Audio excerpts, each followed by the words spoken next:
It's mailbag time here on the Chiefs Report. I'm your host, Harrison Graham, ready and eager to answer all of your questions. So load them up, hashtag Chiefs or Super Chat, and we'll answer as many of them as we possibly can here on the Kansas City Chiefs Report.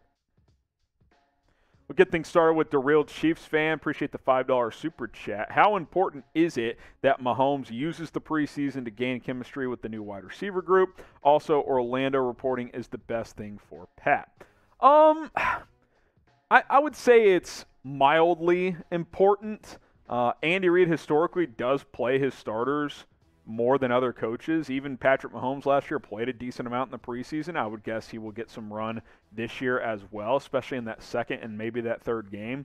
I think there's some value to it. I think training camp will be more valuable in that to build those reps and build that chemistry. But I think that Mahomes and these front line of receivers will play at least a decent amount in the preseason so they can get some of those live reps against other teams. As far as Orlando, him reporting is huge for Mahomes. It's huge for everyone. This is a left tackle you traded for last year. You want him there. You want him in the building, and it's good to have him back. Cord. If the Chiefs were to sign another free agent, who would you want them to sign?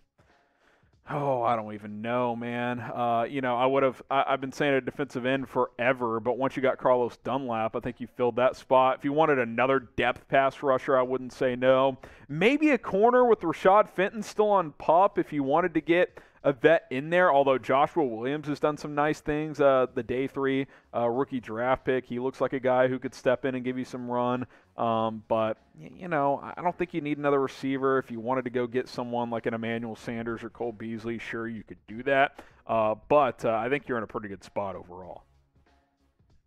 Okay, Paddock 2, how many offensive linemen will Kansas City keep? 8, 9? I like 9 or 10, honestly. 8 leaves you a little thin. So you look at this depth chart right now. Let's just say Lucas Niang is healthy and doesn't start the year on PUP or IR. Let's say you got those 5 right there, left to right: Brown, Tooney, Humphrey, Smith, and Niang. I think Darian Kinnard's a lock to make this team, the rookie. Andrew Wiley's going to make this team. So that's 7. I think Nick Allegretti will probably make it. That would be 8. And then Jaron Christian and or Roderick Johnson as another tackle would give you 9 or 10 if you carried 2 of them. Maybe Prince Tega Wanogho, who's also on PUP, could be in the mix as well. So, I think at least 9. They might keep Austin Ryder as a backup center. I don't know. So, there's certainly some guys that are going to be competing for roster spots. But I'll say 9 or 10, not 8 or 9. Superman says, with Orlando Brown back, who starts at right tackle if Lucas Niang isn't healthy? So we just showed you the depth chart, but my gut tells me Andrew Wiley. He did it a lot last year. He started a bunch of games for this team at both guard and tackle. I think Andrew Wiley is going to start at right tackle, at least at first, if Niang isn't back and ready to go. And even if he does get cleared, they still may start Wiley to start the year just because he will have gotten a lot of reps and he's fully locked and loaded. So I will say Andrew Wiley. But what do you guys think? You're in charge. You're Andy Reid. Who should start at right tackle while Lucas Niang is out? Is it Andrew Wiley, Darian Kinnard, Jaron Christian? Get your votes in down in the comments. Who should start at right tackle for Kansas City? Mike Tilson with a question: if the Chiefs make the AFC Championship, who do you think would be the toughest opponent? Even though they've had their number, I still think Buffalo. I mean, last year, the Bills, went toe-to-toe with the Chiefs and outplayed them for good chunks of that game. Obviously, Kansas City found a way with the magical 13-second drive to force overtime, and then, of course, won the coin flip. Sure, you could say Cincinnati, who double-dipped the Chiefs last year, but I just think Buffalo's more explosive, honestly, with Josh Allen. I think they're a team. I think now with Deshaun Watson potentially only getting a 6-game suspension, they could be a dangerous team that makes the playoffs and makes a run. But I will lean Buffalo as the toughest opponent in a potential AFC Championship game. Chiefs Kingdom with the question: do you think Skyy Moore will ever be a superstar? Superstar is a strong word. Like, Tyreek Hill was a superstar. Travis Kelce's a superstar. Patrick Mahomes is a superstar. Can he get to that level?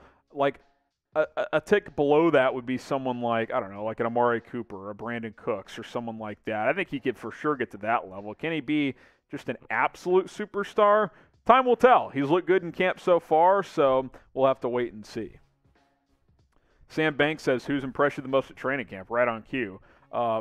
Probably Skyy Moore. You could argue Juju's made a few more plays, but he's a vet. He's been there and done that. Skyy Moore missed a lot of the offseason program and has come in here and looked arguably like the Chiefs' best receiver early on. Now, we'll see how he looks further and further into camp after preseason games, more padded practices go by, etc. But Skyy Moore's impressed me a lot. Juju's been impressive. Isaiah Pacheco is a guy who's made some plays. Frank Clark's had a nice little camp so far. So those are a few guys, but Skyy Moore and Juju in particular have really stood out. Rene Rodriguez, is this McColl's breakout year? It's now or never, right? He's done some things at camp, but he hasn't stood out as much as some of those other receivers. So we'll see. I tend to think he kind of is who he is. He's a nice kind of secondary type of receiver. He's never going to be a number one, but he can do some different things and make some big-time plays for you. Be sure to follow the Chiefs Report on Rumble. The link is right there, rumble.com/ChiefsTV. We're live on Rumble every Monday as well as YouTube at 3 o'clock Central. Plus, we publish all of our videos over there every single day. If you want another way to support the show, follow us over there, rumble.com/ChiefsTV. Link is in the comments and in the description of this video. Oh, there's McCole Hardman. He says he's going to ball out and have an 1,100-yard season. I hope so, man. Make the Chiefs make a hard decision in free agency next year. That should be your goal if this is actually McCole Hardman. I hope you're right, man. But we'll see. We'll see. I got to see it to believe it. I think 700-800 yards more likely, but 1,100, that'd be fantastic on a contract year. Jobly Gliver, how do you think Karlaftis and Dunlap will do? I think bringing in Dunlap helps Karlaftis, take some pressure off. Now you potentially may have 4 really good pass rushers in Chris Jones, Carlos Dunlap, Frank Clark, if he can stay locked in like he has been at the start of camp, and then of course George Karlaftis. The Dunlap signing was huge because you needed another guy in the mix that could go rush the passer. He's capable of doing that, and plus I think Michael Dana as a depth rotation pass rusher can give you 3, 4, 5 sacks as well. Latin Assassin, Eric Fisher would be a great pickup for insurance. Yeah, I mean, look, if Eric Fisher wanted to come in for the vet minimum or $2 or $3 million and be this team's swing tackle, I'm in. Especially if he can play some at right tackle with Lucas Niang banged up. He's never really done that in the NFL. He's strictly played on the left side for the most part. But, if he wants to be a swing tackle, play some right for you, I'm in. I feel like he could potentially start for some teams, so you might wait for that opportunity. But, yeah, I mean, this team knows Fish. He knows this team, so I'm certainly not closing that door if I'm Kansas City.